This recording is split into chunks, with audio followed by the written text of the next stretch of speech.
இயேசு கிறிஸ்துவின் இனிய நாமத்தினாலே உங்களுக்கு என் அன்பின் வாழ்த்துக்கள். இந்த நாளை கிருபையாய் காண செய்த தேவனுக்கு ஸ்தோத்திரம் உண்டாவதாக. கர்த்தர் உங்களோடு இருந்து உங்களை ஆசீர்வதித்து பாதுகாப்பாராக. யோவான் சுவிசேஷம் 1வது அதிகாரம் அதனுடைய 45வது வசனம். பிலிப்பு நாத்தான்வேலை கண்டு, நியாயப்பிரமாணத்திலே மோசையும் தீர்க்கதரிசிகளும் எழுதியிருக்கிறவரை கண்டோம். அவர் யோசேப்பின் குமாரனும் நாசரேத்தூரானுமாகிய இயேசுவே என்றான். கர்த்தருடைய பரிசுத்த நாமம் மகிமைப்படுவதாக. ஆண்டவராகிய இயேசு கிறிஸ்து இந்த பூமியிலே கிருபையாய் இறங்கி வந்தார். பிலிப்புவை கண்டு அவனை அழைக்கிறார். இயேசுவை கண்டு அவருடைய அழைப்பை கேட்டு அவர் பின்னே சென்று அவரை அறிந்து கொண்ட பிலிப்பு அவனுடைய சிநேகிதனான நாத்தான்வேலை கண்டு நாத்தான்வேலுக்கு இயேசுவை அறிமுகப்படுத்துகிறான்.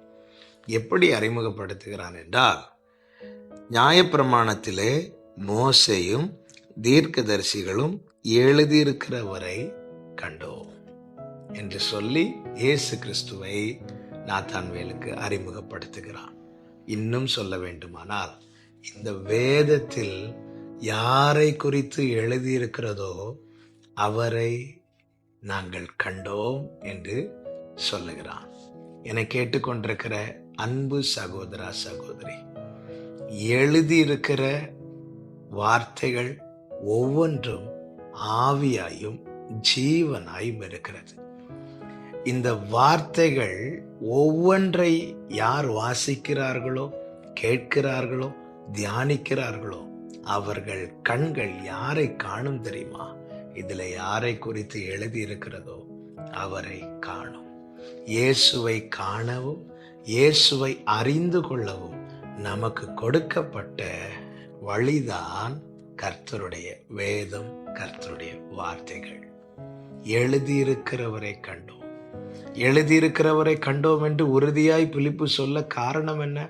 அவன் எழுத்தை பார்த்தான், வார்த்தைகளை பார்த்தான், வார்த்தைகளை தியானிக்கிறவனாயிருந்தான், வார்த்தைகளை கேட்கிறவனாயிருந்தான், வார்த்தைகளை தன் இருதயத்திலே உடையவனாயிருந்தான். யாருடைய இருதயத்திலே கர்த்தருடைய வார்த்தைகள் நிரம்பி இருக்கிறதோ அவர்களே கிறிஸ்துவை அறிகிற அறிவிலே வளர்கிறார்கள், அவர்களே கிறிஸ்துவை காண்கிறார்கள். நமக்கு தெரியும், ஆபிரகாம் வீட்டிலிருந்து அனுப்பப்பட்ட வேலைக்காரர் ரெபேக்காளை அழைத்து கொண்டு வருகிறார். அழைத்து கொண்டு வரும்போது வழியிலெல்லாம் தன் எஜமானை குறித்து, ஈசாக்கை குறித்து பேசிக்கொண்டே வருகிறார்.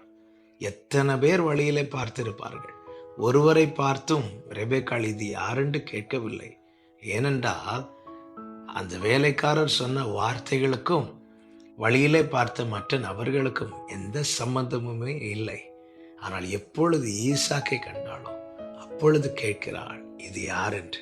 ஏனென்றால் அவள் கேட்ட வார்த்தைகளுக்கும் அவருடைய சாயலுக்கும் ஒத்திருந்ததை அவள் பார்க்கிறாள். அப்பொழுது சொல்லுகிறாள், இதுதான் எஜமான் என்று. உடனே அவள் என்ன செய்கிறாள்? அவனுக்கு முன்பாக பணிந்து கொள்ளுகிறாள். என கேட்கிற அன்பு சகோதரா சகோதரி, இயேசு யார் என்பதை அறிந்து கொள்ளவும் கண்டு கொள்ளவும் நமக்கு இந்த வேதம் கொடுக்கப்பட்டிருக்கிறது. நாம் எவ்வளவு பாக்கியம் பெற்றவர்கள் தெரியுமா? இதை யார் கவனிக்கிறார்களோ அவர்கள் கிறிஸ்துவை கவனிக்கிறார்கள். இதை யார் தியானிக்கிறார்களோ அவர்கள் கிறிஸ்துவை தியானிக்கிறார்கள். இதை யார் அறிந்து கொள்ளுகிறார்களோ அவர்கள் கிறிஸ்துவை அறிந்து கொள்ளுகிறார்கள். இதை யார் காண்கிறார்களோ அவர்கள் கிறிஸ்துவை காண்கிறார்கள்.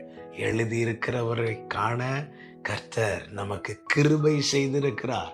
அதுதான் இந்த பரிசுத்த வேதாகம் நம் கையிலே கொடுக்கப்பட்டிருக்கிறது. விரும்பி வாசிப்போம், இதில் எழுதியிருக்கிறவரை காண்போம். கர்த்தர் அந்த கிருபையை நம் அனைவருக்கும் தருவாராக. தகப்பனே, உமக்கு நன்றி செலுத்துகிறோம். வார்த்தையானவரே, உமக்கு கோடி ஸ்தோத்திரம். ஆண்டவரே, தாவீது செபித்தாரே, உம்முடைய வேதத்தில் உள்ள அதிசயங்களை காண என் கண்களை திறந்தருளும் என்று. அப்படியே நாங்கள் செபிக்கிறோம். கர்த்தர் திறந்தருளுமை காண கிருபை செய்யும். இயேசுவின் நாமத்தில் பிதாவே, ஆமென்.